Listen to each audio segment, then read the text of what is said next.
Dando continuidade à história, as escolhas de cada um. Ditado pelo espírito Hermes. Escrito por Ulisses Melo. Seguimos para Tarde demais. Roberto guiou Tomé por suas lembranças até achar o espírito que os atormentava. Tomé narrava o que ia vendo.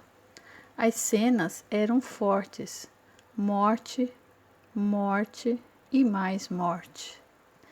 Eles renasciam em outro corpo, mas as atitudes não mudavam. Somente quando foram separados se deu início à mudança de caráter.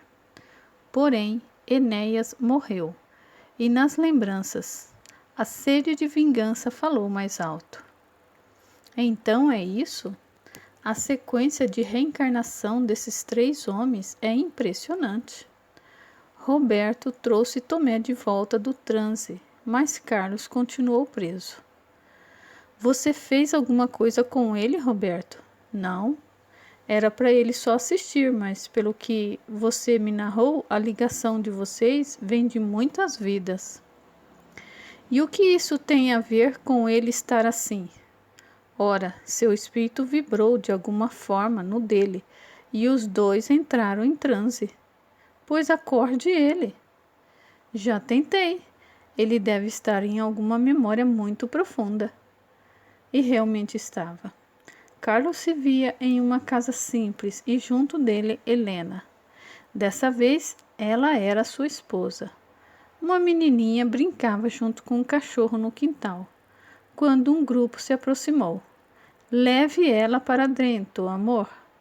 Quem são eles? Não sei, mas não saia de lá até eu chamar. Boa tarde.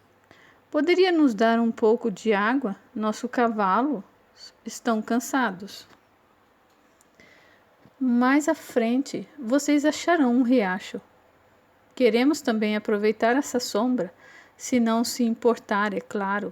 Disse isso já descendo do cavalo e deixando à mostra uma arma na cintura.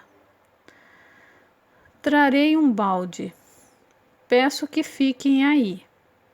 Não pretendemos ir embora. Carlos andou até em casa sem tirar os olhos deles. Ao entrar, mandou que elas saíssem pelos fundos e se escondessem. As duas obedeceram e Carlos saiu com 2 baldes. Percebeu que nem todos estavam ali. Quando escutou os gritos de sua esposa, largou os baldes e tentou correr, mas foi pego antes. Aonde vai, meu amigo? Só queremos um pouco da sua hospitalidade e da sua esposa, é claro. Não toque nela. Não se preocupe, não tocarei. Já não posso dizer o mesmo dessa sua linda filhinha. Carlos tentava se soltar, mas não conseguia. Sua esposa e filha foram estupradas na sua frente. Ele mordia os lábios e fechava os punhos com tamanha raiva que o sangue escorria. Eles o soltaram e ele partiu para cima do chefe deles, que com um movimento rápido acertou um tiro no peito de Carlos, que já caiu sem vida no chão. Puxando uma porção grande de ar pela boca, Carlos acordou com Tomé e Roberto, os segurando pelos braços com tanta força, que a marca da mão deles ficou estampada na pele. Me soltem. Calma, Carlos, somos nós, Tomé e Roberto. Com o coração acelerado e a respiração a mil, ele golpeou o rosto de Tomé, o jogando para trás. Ele tentou ficar de pé, mas as pernas ainda não tinham força e ele voltou para o chão aos prantos. Meu Deus, homem, o que deu em você? Sua sanidade foi voltando aos poucos, e ao olhar para Tomé viu sua filhinha. Graças a Deus você está bem. Claro que estou. Você que deu uma de louco e atacou a mim e a Roberto. Carlos o abraçou com força e Tomé ficou um pouco constrangido. Vamos com calma aí, Carlos. O que está acontecendo? Eu sei quem é o espírito que está nos atormentando e o porquê. Eu também. Sabe? Sim, eu vi várias vidas pelas quais nós passamos, inclusive juntos. Isso eu também vi. Você era minha filha e Helena a minha esposa. Eu fui sua filha? Não me lembrei dessa. Sim, e aquele maldito e seu pessoal nos mataram, mas não antes de me fazer ver ele estuprando vocês duas. Então foi esse o estopim? Era a única peça que faltava. Como assim? Nós três estamos numa espécie de ciclo vicioso. Ele nos fez mal e nós fizemos mal a ele em retaliação. Só que muitas e muitas vezes em reencarnações seguidas. Isso mesmo, pelo que pude entender, você, Carlos, Tomé e Enéas estão num ciclo sem fim de retaliação. Enéas, então esse é o nome desse maldito? Vá com calma, Carlos. Apesar de ele ter errado, vocês deram continuidade a esse ciclo de erros. Quer dizer que, por termos dado o troco, nós estamos errados e ele que começou tudo não está? Concordo com ele, Roberto. Enéas que começou com essa mer. Olha a boca em minha casa, Tomé. Já lhe chamei a atenção por isso, disse cortando sua fala rispidamente. Desculpe, mas como quer que passemos por esse tipo de coisa e fiquemos quietos? Já parou para pensar, em primeiro lugar, por que passaram por tais experiências? Pela época que Carlos disse que começou tudo, não era incomum tal coisa acontecer. Quer dizer que Deus queria que isso acontecesse?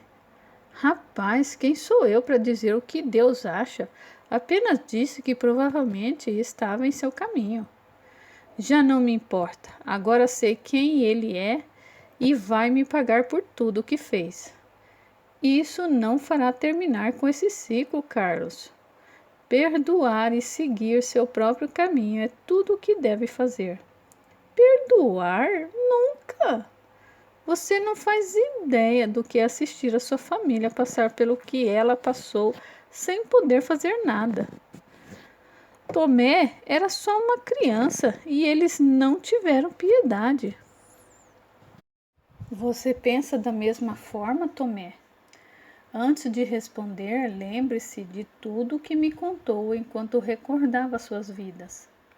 Roberto fazia essa pergunta, mas sabia que estava sendo guiado por um espírito amigo que ali, ao lado deles, acompanhava tudo. Me desculpa, Carlos, mas talvez Roberto tenha razão. Já passamos por tanta coisa. Essa corrente que nos prende não vai se quebrar sozinha. Exatamente, Tomé. Alguém deve dar o primeiro passo. Vocês estão encarnados e ele desencarnado.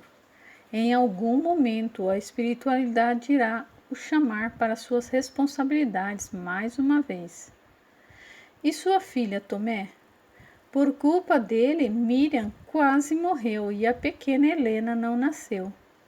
Estou realmente muito triste com isso, Carlos, mas tenho certeza de que teremos uma nova oportunidade e ela nascerá. Você é um fraco. Me leve para casa. Eu não quero mais falar disso agora.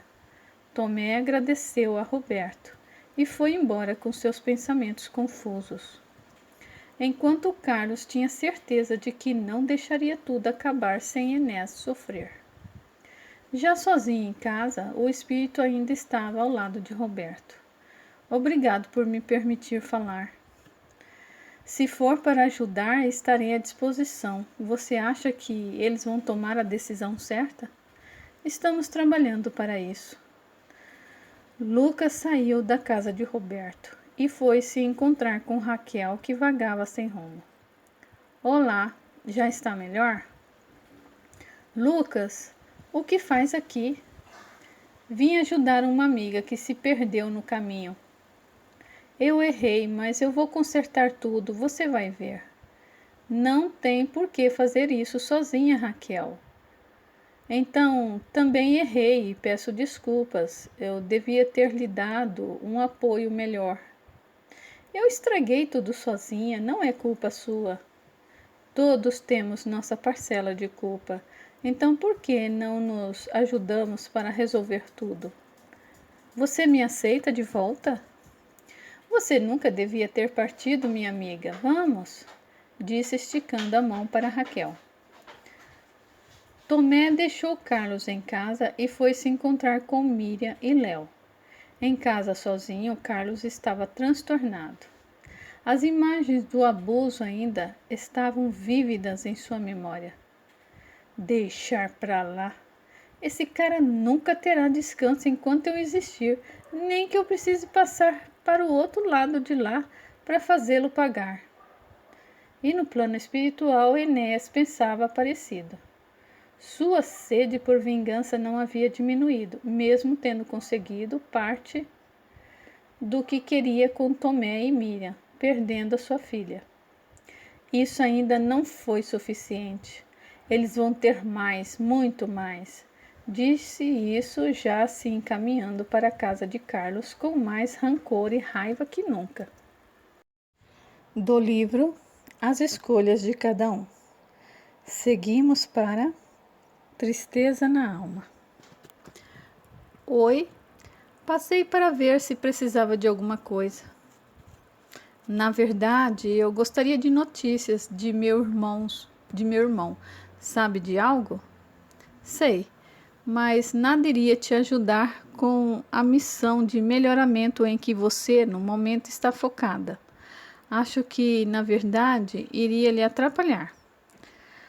Você é uma boa pessoa. Obrigada por se preocupar comigo e com ele. Ajudar é tudo o que eu quero. Poder retribuir todo o amor que um dia dedicaram a mim. Lucas, oi Raquel. Raquel, que bom ver você de novo. Oi Helena, desculpe pela confusão que criei. Por minha culpa, pode parar por aí. Não a culpo por nada. Prometo melhorar para que tudo dê certo na próxima vez. Bem melhor ouvir isso. Se concentre e não se deixe abalar de novo. Vou pedir licença a vocês dois. Eu tenho uma reunião no departamento de reencarnação. Vá, minha irmã, e boa sorte. Sim, estamos orando para que dê tudo certo para você. Está pronta, Raquel? Sim, senhor. Não me chame de senhor. Me faz parecer velho. Agora deixemos Helena em paz e vamos trabalhar. Falando nisso, quantos anos você tem, Lucas? Mais um pouco do que você, menos do que muita gente. Engraçadinho. Meu espírito é bem novo. Como se aqui no plano espiritual a aparência dissesse o real tempo já vivido por um espírito. É verdade. Acho que até vou me plasmar uns 10 anos mais nova. Se consegue plasmar seu espírito, já está bem para o trabalho. Vamos à Terra. Precisamos ficar de olho em Enéas e Carlos. Nós vamos nos intrometer diretamente? Não. Como disse, vamos ficar de olho. Ambos estão com pensamentos distorcidos pelas suas próprias verdades. Cada um acha que está certo pela visão que tem dos acontecimentos. Então, como poderemos ajudar? Incitando bons pensamentos, fazendo com que pense e não deixe suas paixões dominarem sua razão. Como eu mesma fiz? De certo modo, mas esses dois estão em um nível diferente. Eles não querem como você ajudar, eles querem vingança, olho por olho, dente por dente.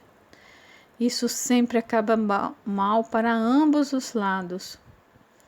Carlos estava sentado comendo e pensava em Enéas firmemente como se isso fosse fazê-lo se materializar.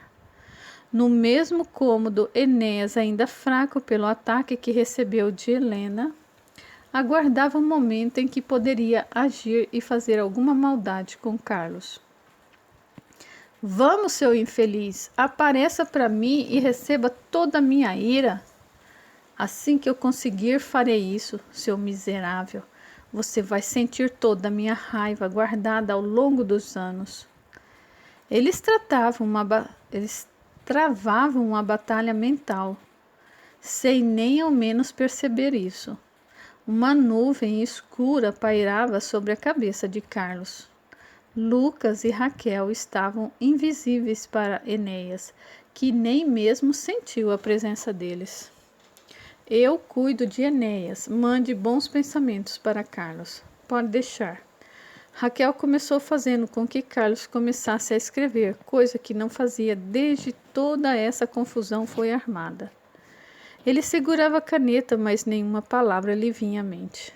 Começou a rabiscar o papel e nem percebeu que estava desenhando. Lucas havia feito Enéas se distrair o suficiente para vasculhar suas boas lembranças. Apesar de profundas e guardadas as 7 chaves, ele viu que havia bondade em Enéas, de um tempo antes de toda essa desavença existir, em um lugar que somente amor e amizade se faziam presentes. Raquel? Sim, Lucas, nós precisamos ir. Eu tive uma ideia que pode ajudar Enéas a voltar a si. Estou quase terminando. O que é isso? Também fiquei impressionada. Carlos tem habilidades impressionantes que trouxe de outras vidas. Apenas um empurrãozinho e veja que desenho lindo. Essa é Helena. Sim, ele desenhou pela memória extrafísica. Esse é o rosto que ela tinha quando encarnada e era esposa de Carlos. Carlos terminou o desenho e voltou a si. Estava numa espécie de transe mediúnico forçado por Raquel. Ele olhava para o desenho com carinho e sentiu vontade de abraçá-lo, como se fizesse com uma pessoa de verdade. Que saudade eu tenho de você. Espero que nos encontremos em breve. Ele caiu no sono e, deitado com o rosto sobre o desenho, teve bons sonhos. Já Enéas, distraído, nem percebeu que não estava mais na casa de Carlos. Seus pensamentos vagavam por lembranças sadias que ele nem lembrava que existiam. Seu espírito foi transportado e Enéas viu um amigo muito querido. Rubelo! Sabe que não gosto que me chame assim. Por isso que eu chamo. Rubens Belo não é o melhor dos nomes para uma criança. Nem para ninguém, ria com felicidade Enéas. Vejo que ainda vaga pela terra. Alguns contratempos que estou resolvendo. Esquece isso. Nunca dá em nada de bom. Não posso, é coisa pessoal. As coisas só são pessoais se você quiser que sejam, meu amigo. Aprendi isso quando eu morri. É verdade. Fiquei muito triste quando soube de sua morte. Queria ter estado com você. E você estava. Não me deixou nem um segundo até que os laços foram desfeitos e eu voltei à pátria espiritual. As crianças têm algumas regalias no desencarne. Eu não lembro disso, porque seu corpo estava dormindo, somente a sua alma me acompanhava. Tenho saudade do nosso tempo de moleques, fazendo arte e tomando banho de rio. Esse tempo não volta mais. Contudo, eu fico feliz em te ver novamente. Eu também. Quem sabe depois que eu acabar o que eu tenho que fazer, nós não possamos fazer algo juntos. Se você escolher esse caminho, não poderemos. Você está a poucos passos de ir para o umbral. E o que é isso? É um lugar onde algumas almas passam pelo seu estado de consciência. Elas ficam lá até que estejam prontas para mudar. Se você me ajudar, eu tenho certeza de que não vou para lá. Quem dera fosse fácil assim. Eu mesmo já passei por lá algumas vezes, Enéas. Você? Não acredito. Eu também fiz algumas besteiras de que não me orgulho, e por isso que eu estou te alertando de suas escolhas. Agradeço, mas o que fizeram comigo é imperdoável. A ponto de se entregar a uma vida de tristeza e solidão. Nada é imperdoável, meu amigo. Ah, se você soubesse. Pois eu sei, eu vi o que você passou, mas também vi o que você causou. E as consequências em algum momento serão cobradas, na maioria pela sua própria consciência, que não esquece nem perdoa o que é de sua conta. Está dizendo que depois de conseguir o que eu quero, eu mesmo vou me arrepender dessas escolhas? Exatamente. Estou há muito tempo atrás dessa vingança para me arrepender. Fico muito triste em ouvir isso. Esperava que você mudasse de ideia e viesse comigo. Eu agradeço do fundo do meu coração. O carinho que tenho por você é especial, mas não darei para trás agora que eu estou tão perto. Isso só vai sujar a sua alma, Enéas. Como disse, sempre podemos mudar, fazer novas escolhas. Nunca é tarde para voltar atrás e fazer um novo caminho. Enéas não mudou de ideia. Sua vontade de se vingar era no momento mais forte que a amizade e ele baixou a sua vibração, voltando à terra. Carlos estava deitado sobre o braço e Enéas o olhava com raiva. Darei o dia de hoje a você em nome do meu velho amigo, mas amanhã a conversa será diferente. Obrigado por tentar, Rubens. Eu que agradeço por me chamar a atenção para ele. Como passei por algo parecido, entendo como ele se sente e o quão tentador é a vingança. Ele se apegou a essa vingança que não vê nada à sua frente. Além disso, já está incrustada em sua alma. Eu tenho certeza de que ele vai abrir os olhos. Ele é meio cabeça dura, mas sempre escutou meus conselhos.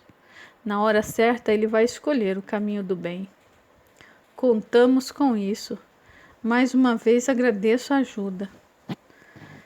Enéas andava sem rumo, lembrando dos momentos felizes que teve ao lado do seu fiel amigo Rubelo e das artes que aprontaram juntos.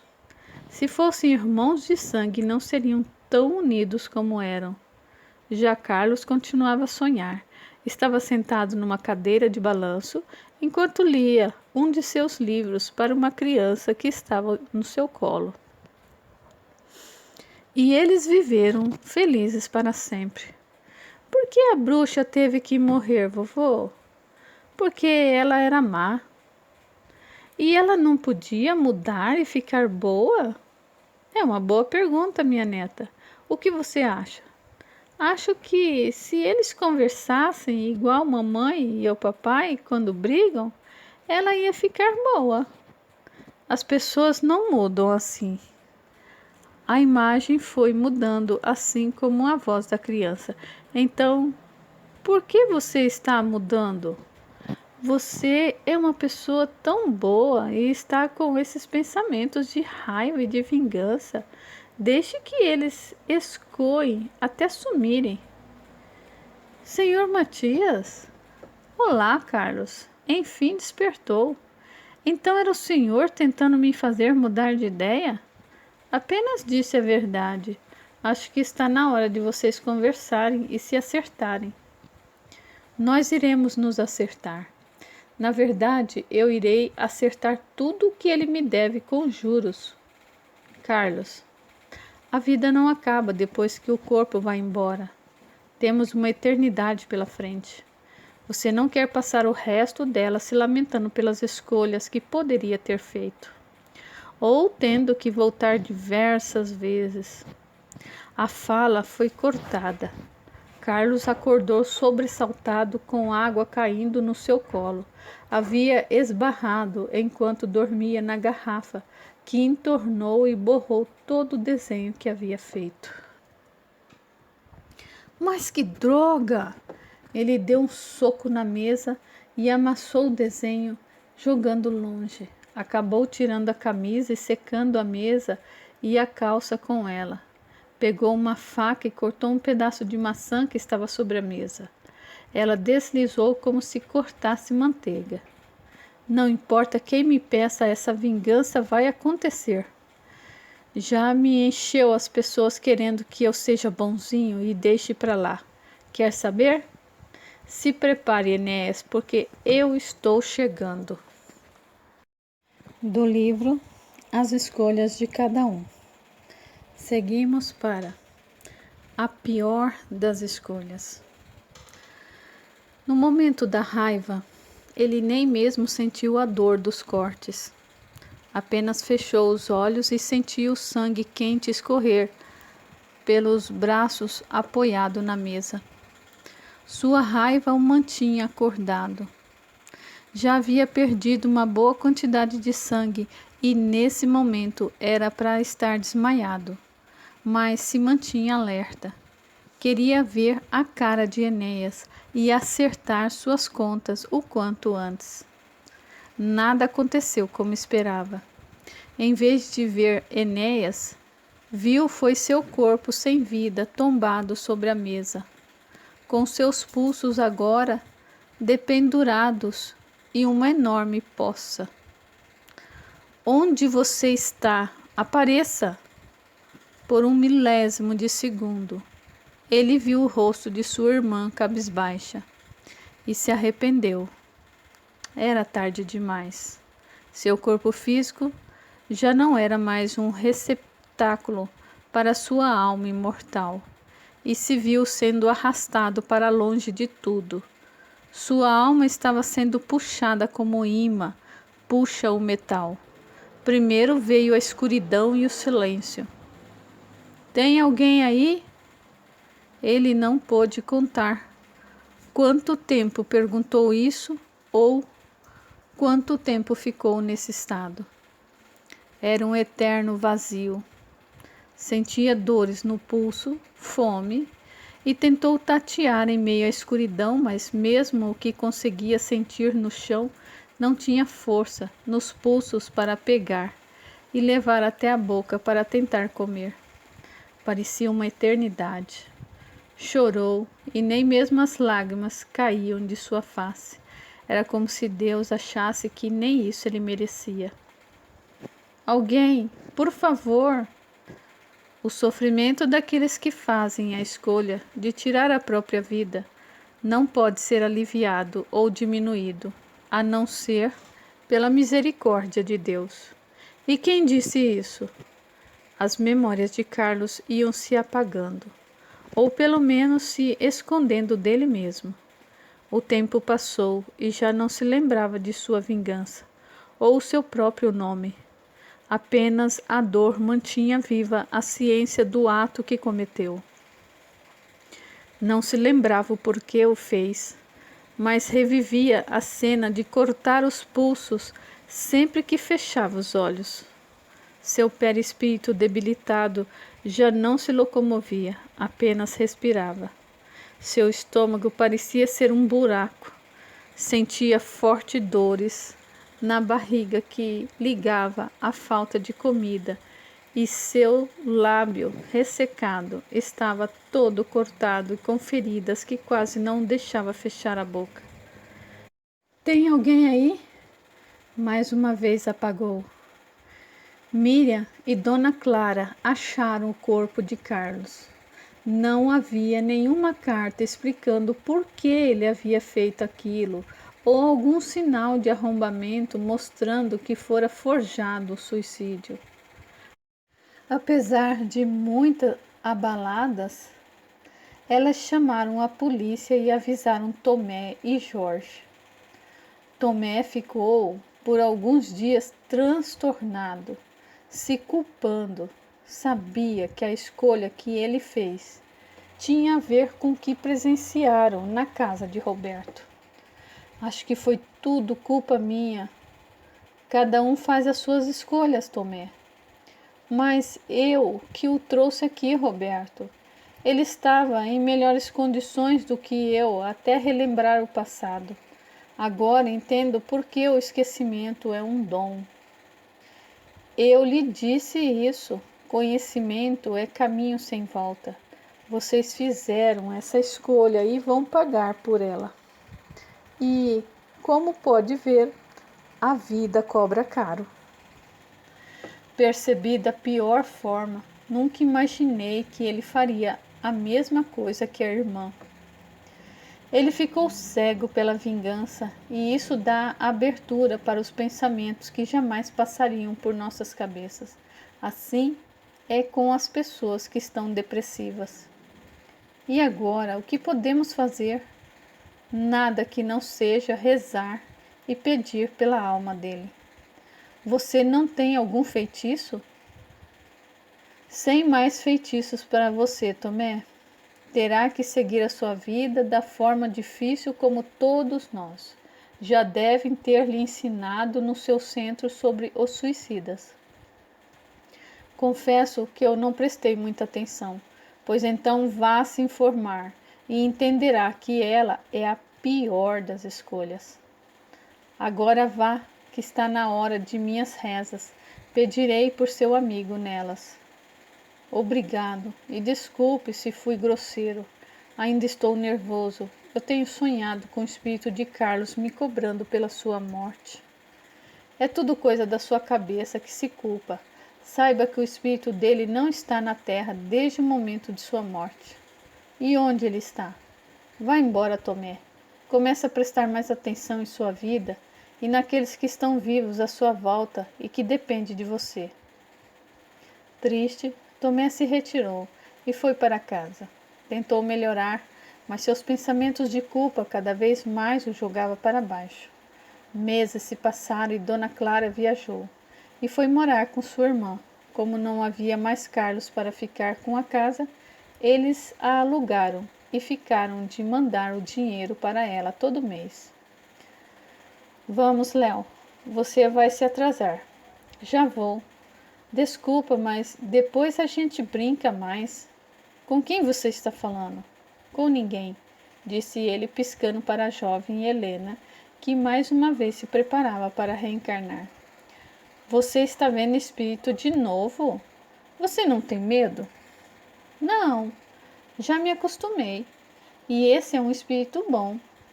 Você não viu, mas aquele cara viu? Desde a morte do tio Carlos, nunca mais o vi. Foi uma pena o que aconteceu. Não fique triste, Mimi. A vida não acaba assim, sabe? Quando o corpo morre. Nossa, que menino sabido. Só porque eu tenho ido ao centro quase todo dia. E que história é essa de Mimi? Já faz um tempinho que você tem me chamado assim. É de tanto escutar, acabei pegando esse jeito de falar com você. Mas ninguém me chama de Mimi. Não que você ouça, disse ele sorrindo.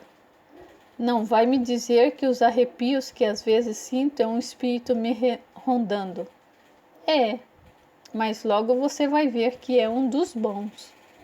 Você está me assustando. Anda, pega sua mochila e vai para o seu colégio. Sim, senhora, disse ele, enfiando o resto do pão na boca e passando correndo pela porta. Miriam fechou a porta e sentiu um forte enjoo. Sabia que não era para comer aquele pão doce de ontem. Disse tampando a boca para não pôr tudo para fora. É verdade o que ele disse, Lucas. Desde a morte de Carlos não vimos mais Enéas. Isso me preocupou um pouco, Raquel, e então fui buscar ajuda para entender o que havia acontecido. E o que foi, Lucas? Você fez uma cara estranha. Desculpe, é que agora caiu a ficha. Lembra que disse que eu tinha uma ideia e chamamos Rubens, o amigo de Carlos? Sim. Mas o que isso tem a ver com Enéas? Rubens é um espírito evoluído e muito inteligente. Sabendo que não podia mudar as escolhas de Carlos, pediu intervenção por Enéas. E fiquei sabendo hoje que no dia que Carlos desencarnou, Enéas foi forçado a reencarnar. Isso eu nunca imaginaria. Sabia que um espírito podia ser convocado a reencarnar à força se assim fosse necessário, mas não dessa forma rápida como foi. Na verdade, ele já devia ter reencarnado para seguir o seu processo de evolução, mas a sua vontade de vingança o mantinha preso. E onde ele está agora? Quando eu disse, você não vai acreditar. Pois então diga logo, sabe que odeio suspense. Lembra que Carlos estava namorando? Não vai me dizer? Sim, exatamente. Ela descobriu há pouco que está grávida. Então Enéas irá reencarnar como filho de Carlos? Sim, ela foi procurar Tomé, mas não tem condições de cuidar sozinha da criança. Não é perigoso deixar que eles fiquem tão perto, sabendo dessa desavença que eles têm? O dom do esquecimento, minha amiga, é a suprema misericórdia de Deus. Ele nos permite estar lado a lado com aqueles que nos fizeram mal e mudar o rumo de nossa história. Espero que isso acabe bem. E falando disso, e quanto a Carlos? Esse ainda precisa de um tempo para entender a escolha que fez. Teve todos os exemplos de como seguir a sua vida, de modo a conseguir vencer a sua programação e ainda assim fez as escolhas erradas. Ele está no umbral? Ele está preso nele mesmo no momento e que pode ser pior que aquele terreno frio e fético do umbral. Que Deus tenha misericórdia e os bons espíritos possam chegar até a ele. No momento certo, minha irmã, no momento certo. Antes de partir, Lucas e Raquel viram Helena correndo em volta de Miriam, que mais uma vez corria para o banheiro com ânsia de vômito. Nem percebera que esses enjoos era mais que um pãozinho estragado que comeu no café da manhã. Do livro As Escolhas de Cada Um. Seguimos para o vazio e o nada. Até quando ele vai ficar no meio do nada? É tão vazio e escuro. O nada não existe. E o vazio é a ausência de alguma coisa. Onde ele está não é uma coisa nem outra. O estado dele me compadece. Não podemos ajudar? Não. Ainda há muito que ser feito antes dele sair desse estado. Soube que Enéas irá nascer já no próximo mês. Sim, mas ele está lutando para que isso não aconteça. Pobre da mãe, que sente dores e mal-estar constante. Lucas, e o que foi? Você já passou por isso? Isso o quê? De estar ao lado de alguém com quem você tinha algum histórico ruim? Já, mas na verdade a maioria da culpa foi minha, por toda essa desavença. Isso foi há muitos séculos atrás e hoje, em maioria, estamos despertos para a verdade que importa. Espero que eles também acordem e entendam que essas escolhas só atrasam a sua evolução. Quer ir à Terra comigo? Hoje eles vão saber o sexo da criança. Não, prometi que ia me esforçar mais e estou fazendo alguns cursos. Fico feliz por você. Então, até mais tarde. Lucas foi ao encontro de Miriam, que estava no médico. Enfim, essa criança se virou e posso ver o sexo. Já nem sei se quero saber. Acho que é melhor ser uma surpresa. Que nada, estou há meses sonhando com isso. Vamos, doutora. Me diz, é menino ou menina? Desculpe, Tomé, mas a mãe é que manda. Tudo bem, doutora. Diz porque senão ele é capaz de infartar. Quer chamar o Léo? Ele ficou com um amigo nosso. Foram a um evento de quadrinhos e tem a sensação de que ele já sabe há muito tempo o sexo da criança. Vai sentir um gelinho como sempre. A doutora começou o ultrassom e logo nas primeiras imagens teve certeza de que seria uma dama que viria ao mundo. Meus parabéns. Uma menina? Gritou Tomé, batendo com o braço na mesinha e quase jogando tudo no chão. Calma, Tomé. Eu preciso de você ao meu lado. Não se exalte. É, papai, vá com calma. Apesar de ser lindo ser pai de uma menina, o trabalho é dobrado. Não se preocupe com isso, doutora. Eu tenho porte de arma, falou estufando o peito. Não estava dizendo em relação a isso, mas com esse seu jeito protetor, acho que ela vai ficar bem protegida de meninos até os 30. Miriam e a médica riram e Tomé ficou fazendo cara de quem estava de vigia. Está tudo bem com ela. Se continuar assim, poderá fazer um parto normal. Quanto tempo, doutora?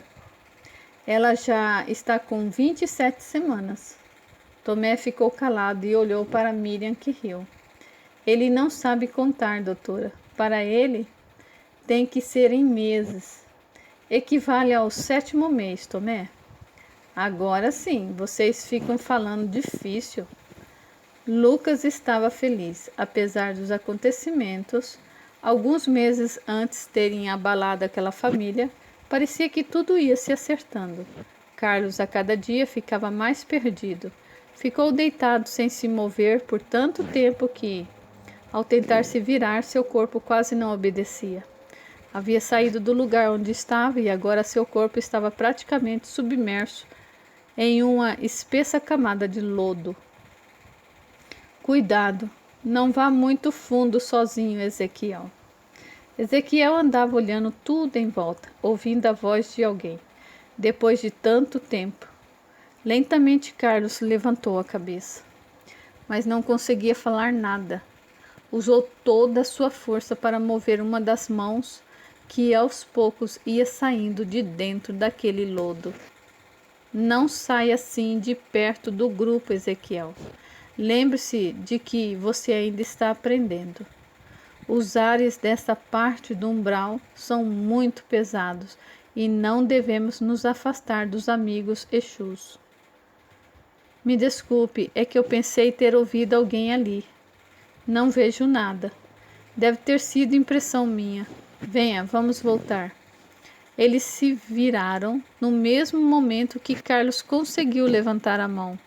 Em pensamento, ele pedia por ajuda, mas nada chegou até os dois, que foram embora. Um soluço seguido por um choro inaudível fez Carlos despertar.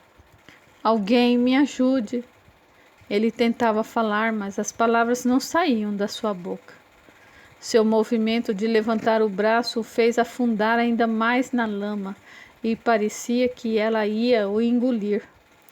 Ele foi descendo e seu rosto foi coberto, restando somente a sua mão de fora. A sensação que ele tinha era de seus pulmões cheios de lama e que a qualquer momento morreria, mas a morte nunca vinha. Deus, me mate, por favor, me mate. Era tudo o que ele pedia para acabar com aquela sensação. Carlos não via ou ouvia nada.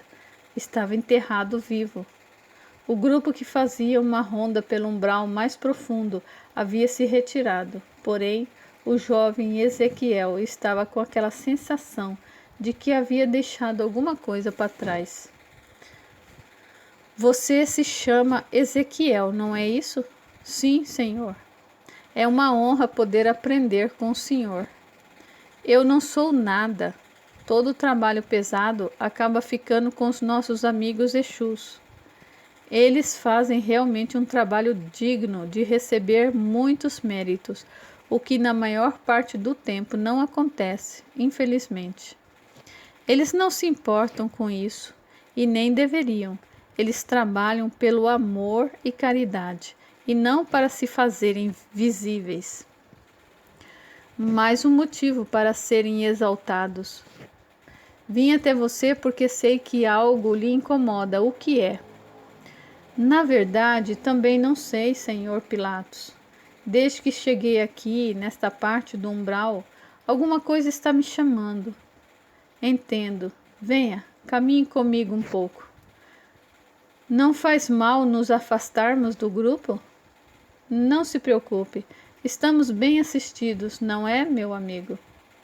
Saindo de trás de uma árvore, um rapaz forte, portando um arco e um aljava com uma única flecha. Estou sempre contigo, respondeu o jovem em pensamento. Os dois foram na frente, seguidos a olhos atentos pelo caçador. Foi por aqui que achei que alguém me chamava Senhor Pilatos. Só Pilatos. Já está bom, meu rapaz. Pilatos fechou os olhos e estava concentrado enquanto Ezequiel andava de um lado para o outro. Sua perna afundou na lama e ele se assustou e acabou caindo. Você está bem? Sim, foi só um susto. Ao levantar, percebeu que algo segurava sua perna e deu um grito. Uma mão sem corpo o segurava e ele, no desespero, tentava se soltar.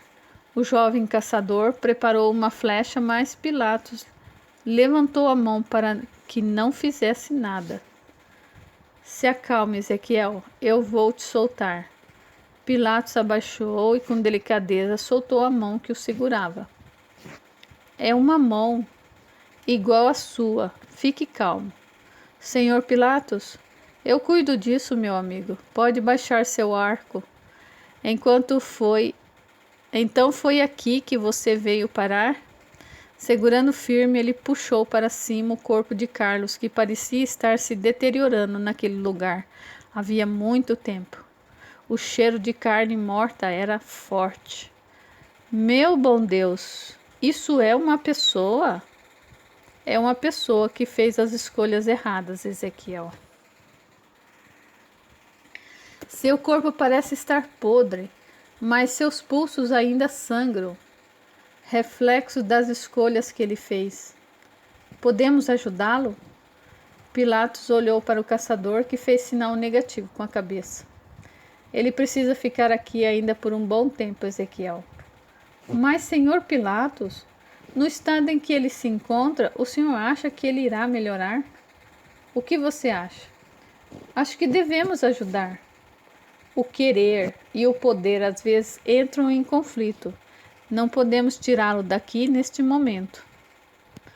Ezequiel olhou para Carlos e se lembrou do que aprendeu. Senhor Pilatos, a caridade e o amor ao próximo é o que nos ensinam. Eu quero ajudá-lo, por favor, me permita. Não tenho essa autoridade, assim como não a tenho de impedi-lo de fazer as suas próprias escolhas, meu filho, disse Pilatos, piscando para Ezequiel. O caçador fez sinal positivo com a cabeça e Ezequiel se baixou e puxou Carlos para longe da lama. Eu vou ficar aqui com ele. Se escolher ficar, estará sozinho. Está ciente disso? Sim, senhor. Não posso deixá-lo aqui. Sinto que eu posso ajudar. Então lhe desejo sorte. Fique atento, pois há outros espíritos que podem querer lhe incomodar. Pilatos e o caçador foram embora e Ezequiel limpava o rosto de Carlos com a sua própria roupa. Vai ficar tudo bem, meu amigo. Não vou te deixar aqui sozinho.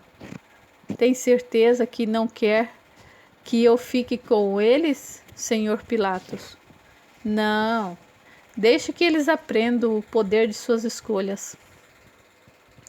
Com Carlos em seu colo, Ezequiel tentava dar um pouco de água do seu cantil. De longe, Pilatos olhava para trás. Aquela cena o lembrava de suas próprias escolhas.